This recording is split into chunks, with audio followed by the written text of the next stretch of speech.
नमस्कार, स्वागत है आपका मुनाफे की मंडी में, जहां हम आपको कमोडिटी मार्केट की तमाम बड़ी खबरों के साथ आपके लिए इंट्राडे, पोजिशनल और लॉन्ग टर्म के हिसाब से भी बेहतरीन कॉल्स लेकर आते हैं।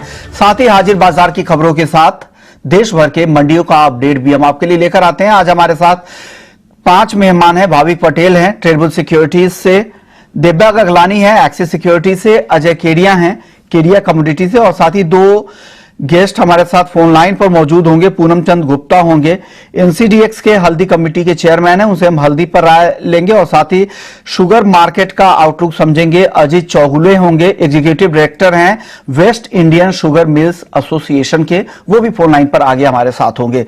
सबसे पहले आज देख लेते हैं टॉप 10 खबरें, किस तरह का एक्शन मार्केट में दिख रहा है। गोल्ड और सिल्वर, जहां पर चांदी पर दबाव है, लेकिन गोल्ड में आज भी तेजी है। $1875 के ऊपर है कॉमेक्स पर भाव, और 57,700 के आसपास चांदी सोना है एमसीएक्स पर। चांदी की बात करें तो 69,000 के नीचे चांदी है, 200 से $250 की गिरावट दिख रही है, और $22 के आसपास कॉमेक्स पर चांदी है। क्रूड कल 4% की तेजी दिखी थी, आज हल्की गिरावट है, 88 के नीचे आ गया है। नेचुरल गैस 280 के आसपास है, नाइमेक्स पर $3.5 के आसपास है। कॉपर $710 के नीचे है, आज सभी मेटल्स पर दबाव दिख रहा है। जीरा 58,000 के ऊपर दायरे में कारोबार आज हो रहा है। हल्दी कल 5% से ज्यादा की गिरावट दिखी थी, आज 13,700 के आसपास है, हल्की गिरावट दिख रही है। धनिया बेहद ही सुचाल 6,800 के बेहद करीब। ग्वारसीड है 5,600 के आसपास, और ग्वारगम है 11,400 के ऊपर। 1% से ज्यादा की तेजी दोनों ही काउंटर में आज दिख रही है। चलिए सबसे पहले आज बात कर लेते हैं कच्चे तेल को लेकर। केडिया जी, क्या लग रहा है, कच्चे तेल की चाल आगे आपको किस तरह की दिख रही है? जिस तरह के रिटेलिएटरी एक्शन दिख रहा है इजरायल की तरफ से, क्या आगे जो ये आज की नरमी है फिर से क्या तेजी में बदल जाएगी क्या? नमस्कार विष्णु। नमस्कार। डेफिनेटली देखा जाए तो इससे पहले भी हमने देखा सप्लाई कंसर्न कंटिन्यू बना था, जिसके चलते हमने कच्चे तेल को खास करके ब्रांड को $98 तक देखा था। बीच में हमने देखा कि डेटा पॉइंट को देखते हुए हॉकीस्टोन फ्रॉम फेड और डॉलर में एकाएक जो जंप आया था, उसकी वजह से हमने $10 से ज्यादा की गिरावट देखी। बट कहीं ना कहीं वापस कच्चा तेल अपने रंग में आता हुआ दिखाई दे रहा है। एक तो सप्लाई कंसर्न, साथ में जो हमने इजराइल वाला जो कंसर्न देखा है, जिसकी वजह से सी रूट काफी प्रभावित हुआ है। अगर हम बाल्टिक ड्राई इंडेक्स जो एक फ्रेड इंडेक्स होता है, इसमें देखें तो 1 साल के हाई पे पहुंच चुका है, जो दर्शाता है कि सी रूट पे अब कहीं ना कहीं कंसर्न है, जिसके चलते कच्चे तेल को सपोर्ट मिला हुआ है। नो डाउट कल की तेजी के बाद मार्केट थोड़ा सा रिट्रेस जरूर करेगा, थोड़ा पुलबैक है जो मॉर्निंग सेशन से ही हम कच्चे तेल में देख रहे हैं। तो मुझे लगता है एमसीएक्स क्रूड ऑयल 7120 तक का पुलबैक मिलता है, वहां पे लेके चलिए। 7020 के स्टॉप लॉस से जंप कंटिन्यू रहेगा, जो 7300 तक का लेवल दिखा देगा। बट कुल मिला के जियोपॉलिटिकल कंसर्न जो बढ़ा है, ये आने वाले हफ्तों में कच्चे तेल को कंटिन्यू सपोर्ट ही देता हुआ दिखाई देगा। जो तनाव चल रहा है उससे सपोर्ट ही मिलेगा, और जिस तरह से ईरान पर भी पाबंदी बढ़ने की खबर आ रही है, और इजरायल को जिस तरह से सपोर्ट मिल रहा है वेस्टर्न कंट्रीज का, तो हो सकता है कि चिंताएं और बढ़े, सप्लाई से लेकर ट्रांसपोर्टेशन तक की दिक्कतें हो, उससे यहां पर सपोर्ट आगे भी मिलेगा। हो सकते हैं बीच बीच में करेक्शन भी आपको दिखे, लेकिन तेजी का रुख है। केडिया जी को लग रहा है कि 7,120 में अगर फ्यूचर्स में आप ट्रेड करते हैं तो यहां पर ट्रेड करें। 7,020 का जो इन्होंने स्टॉप लॉस बताया उसका ध्यान जरूर रखिएगा। मार्केट काफी वॉलेटाइल ही रहने वाला है अगले कुछ दिनों तक। दिव्या, जिस तरह की वॉलेटिलिटी क्रूड में दिख रही है, क्या ऑप्शंस में कुछ आपको दिख रहे हैं मौके, और किस साइड के मौके दिख रहे हैं आपको?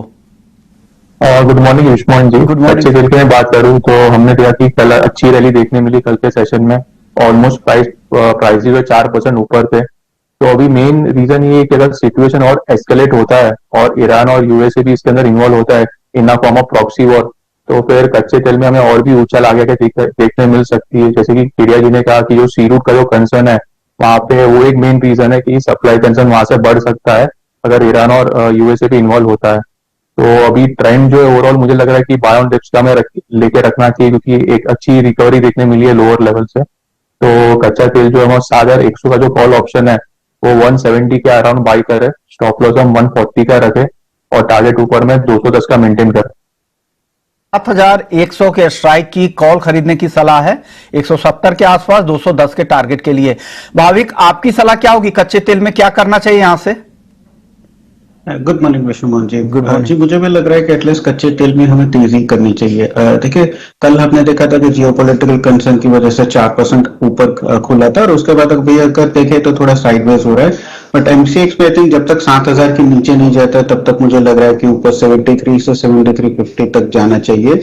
और जिस हिसाब से इसराइल ने रिटेलिएशन किया है, मुझे नहीं लग रहा है कि अभी एटलीस्ट नियर टर्म में हमें कुछ भी कॉन्फ्लिक्ट कम हो सकती है। मुझे लग रहा है कि आई थिंक बढ़ भी सकती है, तो जिसकी वजह से क्रूड के प्राइसेस ऊपर जा सकते हैं। तो ऑप्शन वाई मैं रिकमेंड करूंगा, जहां पे 7200 का कॉल जो ऑप्शन है वो 160 के करीब मैं लॉन्ग के रिकमेंडेशन करूंगा 260 के टारगेट के लिए, और स्टॉप लॉस रख सकते हैं 100 का। जो 17 अक्टूबर की जो एक्सपायरी वाली कॉल ऑप्शंस है, 7,200 के स्ट्राइक की कॉल खरीदने की सलाह, और दिव्या को भी लग रहा है कि कॉल ऑप्शंस खरीद कर जाना चाहिए। और फ्यूचर्स में खरीदारी की सलाह केडिया जी भी दे ही रहे थे। नेचुरल गैस यहां पर भी अच्छी तेजी आ चुकी है, हालांकि आज के सत्र में दायरे में कारोबार हो रहा है दिव्या, लेकिन ऑप्शंस के जरिए अगर किसी को ट्रेड करना हो तो क्या सलाह देंगे एनजी में? आज 1% नीचे है फिलहाल 278 के आसपास। नेचुरल गैस की बात करूँ तो मैं लास्ट वीक अच्छी उछाल देखने मिली, ऑलमोस्ट 11% प्राइसेस ऊपर थे। मेन रीजन ये कि जो फोरकास्ट है कि ठंड जो है यूएस में बढ़ सकती है 14 से लेके 18 अक्टूबर के आसपास, और साथ में जो सप्लाई डिस्ट्रप्शन का भी फियर है। इसराइल में जो उन्होंने जो प्रोडक्शन है वो बंद कर दिया है क्योंकि अटैक के चांसेस है, तो उसका एक सप्लाई कंसर्न जो है नेचुरल गैस में बना रहेगा। तो नेचुरल गैस में हम बाय ऑन डिप्स करके चल सकते हैं। 270 का जो कॉल ऑप्शन है वो 15 के अराउंड बाय करे, स्टॉप लॉस हम 12 का मेंटेन रखे और टारगेट 19 का रखे। यानी 270 के स्ट्राइक की कॉल खरीदने की सलाह यहां पर दिव्या से आ रही है। केडिया जी, आपकी सलाह नेचुरल गैस पर? बिल्कुल फंडामेंटल देखिए कोई चेंजेस है नहीं, हम कंटिन्यू तेजी देख रहे हैं इसमें, और खास करके अगेन जो इजराइल वाला कंसर्न है वो नेचुरल गैस को भी सपोर्ट करेगा।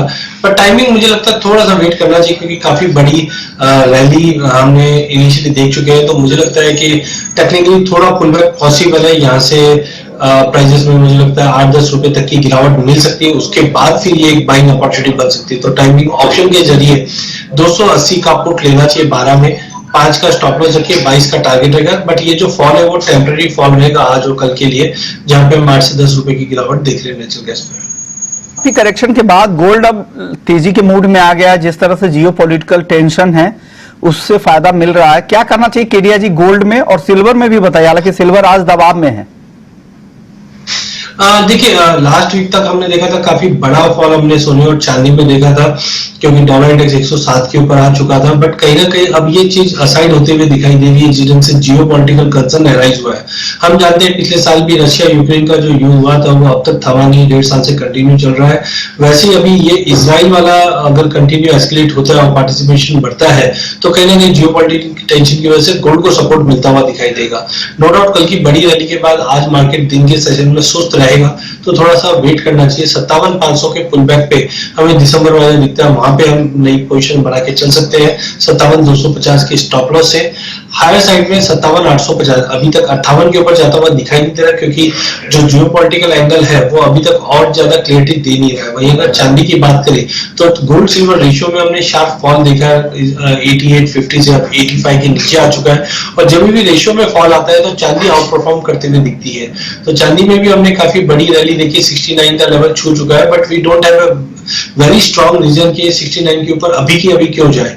तो मुझे लगता है थोड़ा पुल बैक पॉसिबल है, जो 68,200 तक का लेवल दिखा सकता है एक बार। 68,200 के करीब लेके चलिए, 67,400 के स्टॉप लॉस से 69,500 तक का एक पुल बैक मिलेगा। बट सोने और चांदी में ओवरऑल ट्रेंड हफ्ता 10 दिन का पॉजिटिव है, बट आज के सेशन में थोड़ा पुल बैक पॉसिबल है, इसलिए बाय ऑन ड्रॉप की रणनीति बना के ट्रेड कीजिए। बाय ऑन ड्रॉप की रणनीति के साथ काम करना चाहिए। और केडिया जी ने सिल्वर और गोल्ड दोनों ही खरीदारी की सलाह दी है। 57,500 में गोल्ड खरीदे, 57,850 के टारगेट के लिए 57,250 का स्टॉप लॉस लगाएं। चांदी दिसंबर वायदा 68,200 के लेवल पे खरीदे, 67,400 का स्टॉप लॉस लगाएं और टारगेट है 69,500 का। साथ ही चांदी के ऑप्शंस में भी खरीदारी की सलाह केडिया जी की तरफ से आई है। 68,000 के स्ट्राइक की कॉल ऑप्शन खरीदने की सलाह है। सिल्वर मिनी की है केडिया जी ये? हाँ बिल्कुल, सिल्वर मिनी है जो 68,000 के कॉल को आप ले सकते हैं। 2300 में स्टॉप लॉस 2,000 का रखिए, 2800 तक के टारगेट रहे। ओके, जो स्क्रीन पे दिख रहा है जो ऑप्शंस की कॉल आप सिल्वर की देख रहे थे वो मिनी में है। 68,000 के स्ट्राइक की कॉल खरीदने की सलाह, और गोल्ड मिनी में 57,500 के स्ट्राइक की कॉल खरीदने की सलाह। यानी एक पुलबैक के लिए आप यहां से और फर्दर भी बेट लगा सकते हैं। ऑप्शंस के जरिए जाए या फिर फ्यूचर्स के लिए जाए, लेकिन खरीदारी की ही सलाह आज के लिए केडिया जी की है। भाविक, आपकी सलाह गोल्ड और सिल्वर दोनों ही काउंटर में? जी, मुझे भी लग रहा है बाय ऑन डिप्स रखना चाहिए स्ट्रेटेजी, क्योंकि लास्ट वीक हमने देखा था तो एक ओवरसोल्ड टेरिटरी में आ चुका था। गोल्ड लगातार 9 दिन कंटिन्यूस फॉल हो रहा था, तो एक टेक्निकल बाउंस बैक भी एक्सपेक्टेड था। और ये जो पैलेस्टीन और इसराइल की जो कॉन्फ्लिक्ट है उसकी वजह से भी थोड़ा बहुत रिस्क प्रीमियम बिल्डअप हुआ है। और कल भी हमने देखा था कि फेड के एक स्टेटमेंट आया है जहां पे उन लोगों ने थोड़ा डोविश स्टेटमेंट दिया है, तो जिसकी वजह से भी गोल्ड सिल्वर में आई थिंक सपोर्ट मिलेगा। ये वीक भी यूएस की महंगाई का है डेटा, बट आई थिंक ज्यादातर फोकस कॉन्फ्लिक्ट पे ही रहेगा। तो मुझे लग रहा है कि गोल्ड और सिल्वर दोनों में बाय की स्ट्रेटेजी रखनी चाहिए। गोल्ड दिसंबर की बात करें तो थोड़ा डिप मिलता है 57,550 के करीब, तो लॉन्ग कर सकते हैं 57,850 के टारगेट के लिए, और स्टॉप लॉस रख सकते हैं 57,400 का। और चांदी की भी बात करें तो चांदी भी दिसंबर कॉन्ट्रैक्ट अगर थोड़ी डिप मिलती है अराउंड 68,500 तो बाय करके चल सकते हैं 69,200 के टारगेट के लिए, और स्टॉप लॉस रख सकते हैं 68,000 का। ओके, यानी दोनों एक्सपर्ट्स को लग रहा है कि गोल्ड सिल्वर अभी भी खरीद के जाएं, लेकिन बिना स्टॉप लॉस के ट्रेड नहीं करें। बार बार आपको ये बात मैं इसलिए दोहरा रहा हूं कि मार्केट काफी वोलेटाइल आगे रहने वाला है। दिव्या, आप बताएं गोल्ड सिल्वर में क्या राय है आपकी? सोने के लिए ये सप्ताह काफी अच्छा रहा, ऑलमोस्ट 8% ऊपर है प्राइसेस। मेन रीजन है कि जो जियो का टेंशन है तो उसके वजह से सेफ हेवन डिमांड हमें देखने मिल रहा है सोने के अंदर। और साथ ही साथ जो फेड का जो रवैया है मॉनेटरी पॉलिसी को लेकर वो भी थोड़ा चेंज हुआ है, हॉकी से लेकर डॉविश हुआ है। उन लोग के ऑफिशियल ने स्टेटमेंट दिया हुआ है कि जो लॉन्ग टर्म रेट जो बढ़े हुए हैं तो उसके वजह से फर्दर टाइटनिंग की जरूरत नहीं पड़ेगी। तो उसके वजह से हमें जो 10 ईयर जो यील्ड है वो थोड़े से नीचे गिरे हुए हैं, ऑलमोस्ट 18 बेसिस पॉइंट का थोड़ा डिप्स आया है, तो उसने गोल्ड के प्राइस को सपोर्ट दिया है। और साथ ही साथ जो डॉलर इंडेक्स है उसमें भी नरमी देखने मिली। तो जो भी ऑल इन ऑल जो भी फैक्टर्स है वो सोने के लिए पॉजिटिव है, और हम बाउंड डिप्स का व्यू रख सकते हैं सोने के अंदर। 57,500 का जो लेवल आता है तो वहां पे बाय करके चले। स्टॉप लॉस हम 57,350 का रखें, और लक्ष्य ऊपर में 57,700 का मेंटेन करें। ओके, और चांदी की मैं बात करूं तो चांदी में भी अच्छी उछाल हमें देखने मिली है, ऑलमोस्ट 1% ऊपर है ये हफ्ता। मेरे हिसाब से 69,200 का एक स्ट्रॉन्ग रेजिस्टेंस है टेक्निकली। अगर प्राइस इसके ऊपर सस्टेन करते हैं तो हमें एक अच्छा उछाल देखने मिल सकता है, तो इसके ऊपर बाय करके चले। स्टॉप लॉस हम 68,900 का रखें नीचे में, और लक्ष्य ऊपर में 69,600 का रखें। यानी तीनों एक्सपर्ट्स सिमिलर व्यू है, अब तक कोई कहीं कंफ्यूजन नहीं है, चाहे क्रूड हो, एनजी हो, गोल्ड हो, सिल्वर हो, सेम व्यू है, तो दर्शकों को कंफ्यूजन नहीं है। खरीदारी की सलाह सभी काउंटर में आ रही है। चलिए, वक्त हो गया ब्रेक का। ब्रेक के बाद लौटेंगे तो बेस मेटल्स पर राय आपको देंगे, साथ ही शुगर सेक्टर को लेकर एक अहम खबर लेकर आने वाले हैं, साथ ही हल्दी की ग्राउंड रिपोर्ट भी लेकर आएंगे।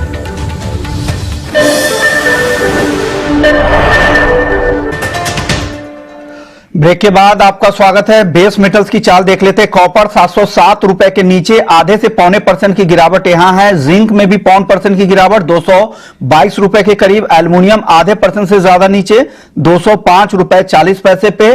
लेड 0.25% से ज्यादा की गिरावट 187 रुपए के नीचे। भाविक, क्या पसंद आ रहा है आपको मेटल्स में आज? जिंक पसंद आ रहा है। देखिए, इस वक्त भी मुझे लग रहा है कि एटलीस्ट कोई बड़ी मूवमेंट आने वाली है नहीं बेस मेटल में। चाइना का मार्केट बंद है, और जो डेटा मैन्युफैक्चरिंग इफेक्ट्स जो आ सकते हैं बेस मेटल्स वो सारे लास्ट वीक आ चुके हैं। तो आई थिंक इस बार एक रेंज बाउंड ट्रेड ही रहेगा। बट आई थिंक हमने अगर देखा है कि जिंक जो है वो 218.50 से 219 का बहुत स्ट्रॉन्ग सपोर्ट बना हुआ है, और उसके नीचे आई थिंक नहीं जाता तब तक बाय ऑन डिप्स की स्ट्रेटेजी रखनी चाहिए। तो जिंक मेरी लॉन्ग की रिकमेंडेशन रहेगी अक्टूबर अराउंड 221.50। टारगेट रहेगा 224 का, और स्टॉप लॉस रहेगा 220 का। 24 के टारगेट के साथ आप जिंक खरीदे 220 रुपए का इसे लगा लें। केडिया जी, कॉपर या जिंक आपको क्या ज्यादा पसंद आ रहा है आज के लिए? देखिए, बिल्कुल चाइना मार्केट जिस ढंग से हमने देखा कि नेशनल हॉलिडे की वजह से बंद था, अभी ओपन हो चुका है 6 तारीख से, तो अभी भी एक्टिविटी कहीं पे भी कोई क्लियरिटी नहीं है। तो मार्केट मुझे लगता है दिन के सेशन में आज कल की जो तेजी थी वो ऑफसेट होता हुआ दिखाई देगी, तो एक गिरावट मिल सकती है। 705 के करीब कॉपर को लेके चलना चाहिए, 700 के स्टॉप लॉस से 714 के टारगेट के लिए। जिंक में मुझे लगता है कि एक गिरावट कंटिन्यू रहेगी, जो 220 तक का लेवल मिलता है वहां पे री एंट्री कीजिए 217 के स्टॉप लॉस से 225 के टारगेट के लिए। आपको क्या पसंद आ रहा है, कॉपर या एल्युमिनियम?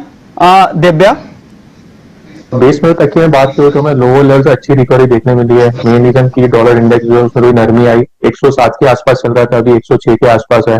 और साथ में चाइनीज मार्केट भी रीओपन हुआ है, तो मुझे लगे थोड़ी डिमांड अभी पिकअप हो सकती है।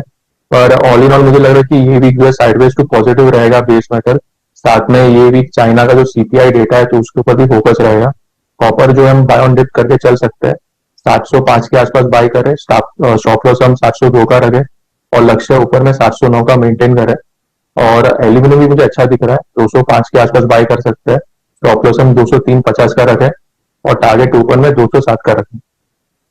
एल्यूमिनियम और कॉपर दिव्या की टॉपिक थी, कॉपर और जिंक केडिया जी की, और जिंक खरीदारी की सलाह भाभी की तरफ से आ रही है। तो आज कोई कंफ्यूजन नहीं, तो सब बाई कॉल आ रहे हैं सारे एक्सपर्ट्स की तरफ से। चलिए अब एग्री मार्केट का रुख कर लेते हैं और सबसे पहले बात करेंगे शुगर सेक्टर की। हमारे साथ एक खास मेहमान हैं, एग्जीक्यूटिव डायरेक्टर हैं West Indian sugar mills association के अजीत चौगुले जी हैं। शुक्रिया सर, आपने वक्त निकाला ईटी नाउ स्वदेश के लिए। अजीत जी, सबसे पहला मेरा सवाल होगा, नए शुगर सीजन की शुरुआत हो चुकी है, क्या स्थिति है मिलों की फिलहाल? क्या क्रशिंग का समय शुरू हो चुका है, अभी वक्त है?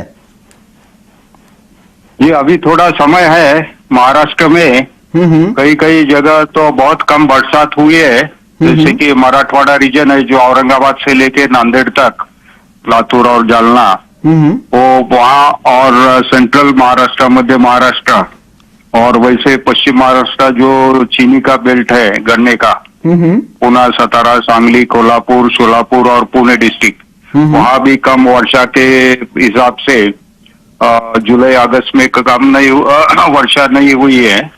और बाद में सितंबर में थोड़ा 15 सितंबर के बाद और गणेश जी के दरमियान कुछ बरसात हो गई है, उससे कुछ राहत मिली है। लेकिन इससे जो महाराष्ट्र का जो गन्ने का उत्पादन है तो उसमें कम आ सकती है। पिछले साल जो चीनी का वर्ष रहता है वो अक्टूबर से सितंबर तक रहता है। अभी का जो 1 अक्टूबर से सीजन चालू हो गया है 2023-24, तो उसमें लागत में कम होने की अपेक्षा है। पिछले साल में 105 लाख टन चीनी उत्पाद हुआ था महाराष्ट्र और उत्तर प्रदेश में, तो अभी इस साल में 10% उसमें कम होने की आशंका है। ओके, यानी पिछले सीजन से 10% कम उत्पादन की संभावना अजीत जी को लग रही है। अजीत जी, अब मेरा सवाल होगा भाव को लेकर, यहां पर एक्स मिल प्राइसेस महाराष्ट्र में क्या चल रहे हैं अभी फिलहाल? अभी तो 36, 36 और 37 के हिसाब से चल रही है, और रिटेल प्राइसेस 40-41 तक चल रही है। तो ओके, तो आगे क्या और दाम बढ़ने की संभावना आपको दिख रही है क्या यहां से चीनी की? जी नहीं, क्योंकि अभी तो सीजन चालू हो जाएगा, क्योंकि महाराष्ट्र में जो चीनी मिल शुरुआत करने की जो इसके लगती है परमिशन, वो तो चीफ मिनिस्टर के अंडर जो कमिटी रहती है, मंत्री समिति, वो पिछले साल का रिव्यू लेती है और इस साल में कैसा क्रॉप है और कब चालू करने का है, तो उसके हिसाब से अभी इस हफ्ते में नहीं तो अगले हफ्ते में चीफ मिनिस्टर के अंडर चेयरमैनशिप में ये हो जाएगा और उसमें तय हो जाएगा गन्ना मिल कब चालू करने का है। तो वैसे तो विजमा ने जो है निजी चीनी मिल, उन्होंने तो सरकार से दरखास्त की है कि 15 अक्टूबर से चालू करे, क्योंकि अभी एक तो बरसात कम है और अभी अक्टूबर की धूप भी बहुत तेज गिर रही है, तो उसके हिसाब से गन्ने में तो और जो गुल पाउडर है और जो देसी गुड़ बनाते हैं उन्होंने तो उनको कोई बंधन नहीं है कि गन्ने का कितना दाम दे, लेकिन जो चीनी मिल है वो उनको जो एफआरपी रहती है, fair and remunerative cane price, FRP, उसके हिसाब से 15 दिन में देना पड़ता है। लेकिन ये जो छोटे है पुला बोलते हैं उराड, उनको और गुल पाउडर वाले, उनको कोई पाबंदी नहीं है, बंधन, तो उसके हिसाब से 15 अक्टूबर से चीनी मिल चालू करने की परमिशन दे दे, ऐसे हमने महाराष्ट्र सरकार के सामने दरखास्त की है। ओके, शुक्रिया अजय जी, आपने वक्त निकाला और बताया कि शुगर मार्केट को लेकर शुगर की स्थिति ग्राउंड पर क्या चल रही है। एक अपडेट ये इन्होंने दिया कि महाराष्ट्र में पिछले साल के मुकाबले 10% कम उत्पादन रह सकता है, साथ ही जल्द पेराई भी शुरू होगी, अभी फिलहाल शुरू नहीं हुई है। और भाव को लेकर अब स्थिरता यहां पे दिख रही है। इनको लग रहा है कि भाव यहां से नहीं बढ़ेंगे क्योंकि नए सीजन की शुरुआत हो चुकी है। जल्द भी नया गन्ना भी मार्केट में आना शुरू हो चुका है, पेराई भी शुरू हो जाएगी, नई चीनी भी आ जाएगी। तो अब यहां से दाम इनको बढ़ते हुए घरेलू बाजार में नहीं दिख रहे हैं। शुक्रिया सर। चलिए आगे बढ़ते मसालों की बात कर लेते हैं। कल की भारी गिरावट के बाद आज तेजी दिख रही है हल्दी में, और बात करने के लिए हमारे साथ पूनम चंद गुप्ता जी हैं। हल्दी की जो एनसीडीएक्स की हल्दी कमेटी है उसके चेयरमैन भी है। पूनम जी, क्या हो रहा है हल्दी में? काफी उठापटक जारी है, कल 5% से ज्यादा की गिरावट, आज अब 1.5% की तेजी दिख रही है। 13,950 पे है फिलहाल भाव।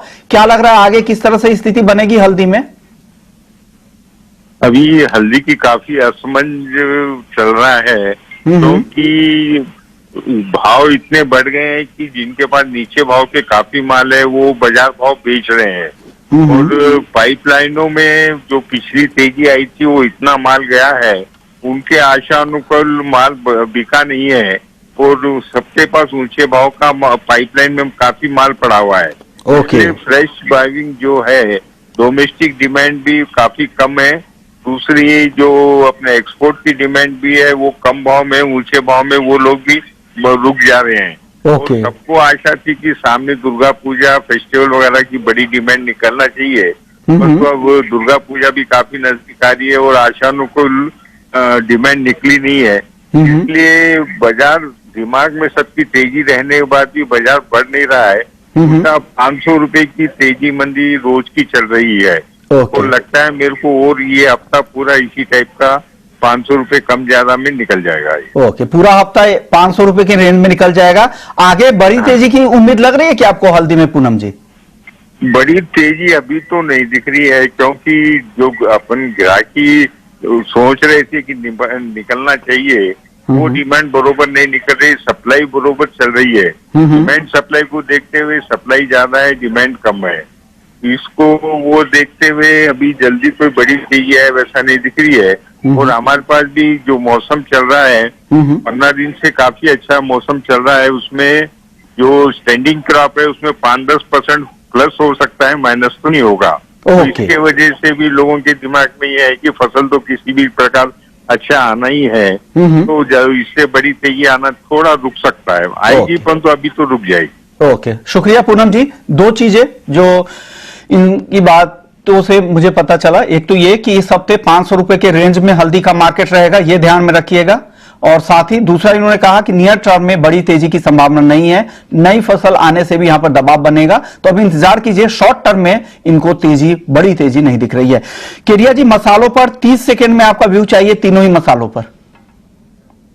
ये तीनों मसालों में सबसे पहले तो जीरा है। जीरे के अंदर हमें लगता है कि मार्केट एक दायरे में था, बट 57-58 हजार का काफी अच्छा बेस बना रहा है, तो मुझे लगता है नवंबर वायदा 58,500 में लेना चाहिए। 57,800 का स्टॉप लॉस रखिए, 59,800 तक का टारगेट मिलेगा। वहीं हल्दी में कल की गिरावट के बाद मार्केट थोड़ा अट्रैक्टिव जरूर बन गया है, बट 14,700 की रेंज में लेके चलिए। 14,400 के स्टॉप लॉस से 15,300 का टारगेट मिलेगा। अंत में अगर धनिया की बात करें तो धनिया मुझे लगता है थोड़ा सा करेक्शन दे सकता है, चार्टिंग के लिए अभी भी स्ट्रॉन्ग नहीं है। प्राइसेस जब तक 7,150 के ऊपर क्लोज नहीं देता है, हाई पॉसिबिलिटी हम 6,850 का लेवल फिर से देख पाए।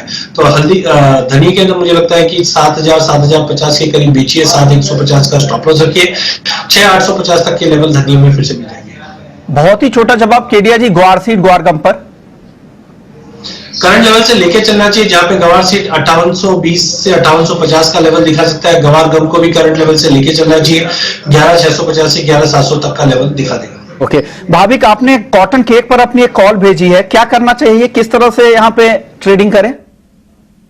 जी, बाय करना चाहिए। दिसंबर कॉन्ट्रैक्ट अगर थोड़ा डिप मिलता है 2785 के करीब तो बाय कर सकते हैं 2830 के टारगेट के लिए, और स्टॉप लॉस रख सकते हैं 2750 का। ओके, यानी 2785 पे कपास खली खरीदारी की सलाह है, 2830 पे। ग्वार पर आपका व्यू? जी, कुंवर में भी मुझे लग रहा है कि बाय करना चाहिए अगर थोड़ा भी डिप मिलता है। कुंवर सीट की बात करें तो आई थिंक 5600 पे बाय कर सकते हैं 5680 के टारगेट के लिए, और स्टॉप लॉस रख सकते हैं 5480 का।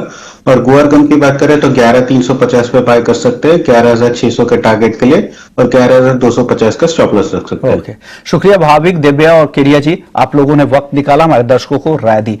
चलिए, मुनाफे की मंडी में इतना ही। ब्रेक के बाद लौटेंगे तो आपके लिए FNO जंक्शन लेकर आएंगे।